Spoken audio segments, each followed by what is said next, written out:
Dalam iman Kristen, pengakuan bahwa Yesus adalah satu-satunya Tuhan dan Juru Selamat Yohanes 14 ayat 6. Kisah Para Rasul 4 ayat 12 bukan sekadar pengetahuan, tetapi kebenaran yang harus ditanamkan sejak dini ke dalam hati anak.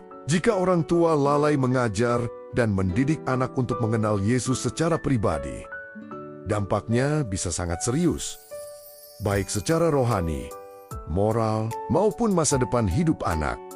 Berikut beberapa dampaknya.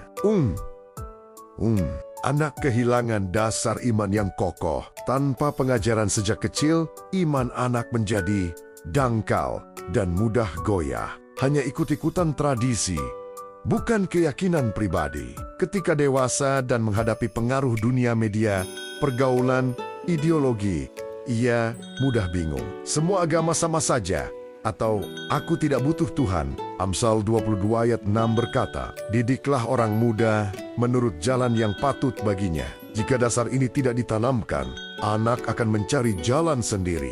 2. Anak muda terseret ajaran yang salah.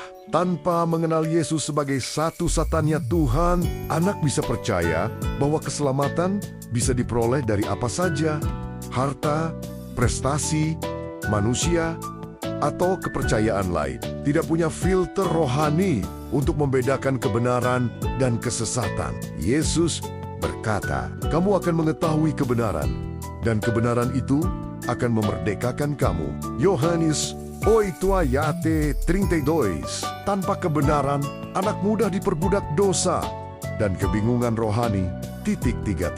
Lemah dalam menghadapi dosa dan pencobaan. Jika anak tidak mengenal Yesus dengan hati, ia tidak tahu kepada siapa harus bersandar saat jatuh, tidak mengerti arti pertobatan dan pengampunan, cenderung menyelesaikan masalah dengan cara dunia, marah, putus asa, atau lari ke dosa. Padahal hanya Yesus yang sanggup memberi kekuatan untuk menang atas dosa. Roma 6 ayat 23. 4. Kehilangan identitas sebagai anak Tuhan. Anak yang tidak diajar bahwa Yesus adalah Tuhan dan Juru Selamat, tidak mengerti siapa dirinya di hadapan Tuhan. Hidup tanpa tujuan rohani. Nilai hidupnya ditentukan oleh dunia, bukan firman Tuhan. Efesus 2 ayat 19 mengingatkan bahwa kita adalah anggota keluarga Allah. Jika ini tidak diajarkan, anak tidak tahu bahwa ia berharga di mata Tuhan. 5. Dampak kekal, keselamatan jiwanya terancam. Ini yang paling serius. Jika anak tidak pernah diarahkan untuk mengenal Yesus, ia bisa tumbuh tanpa iman yang sejati, tidak pernah mengambil keputusan pribadi untuk percaya kepada Kristus. Markus 16 ayat 16 berkata, siapa yang percaya dan dibaptis akan diselamatkan. Orang tua memiliki tanggung jawab rohani, bukan hanya jasmani. 6. Orang tua kehilangan peran sebagai teladan iman. Ulangan 6 ayat 6 dan 7 menegaskan, ajarkanlah berulang-ulang kepada anak-anakmu. Jika orang tua tidak mengajar, anak belajar bahwa iman tidak penting.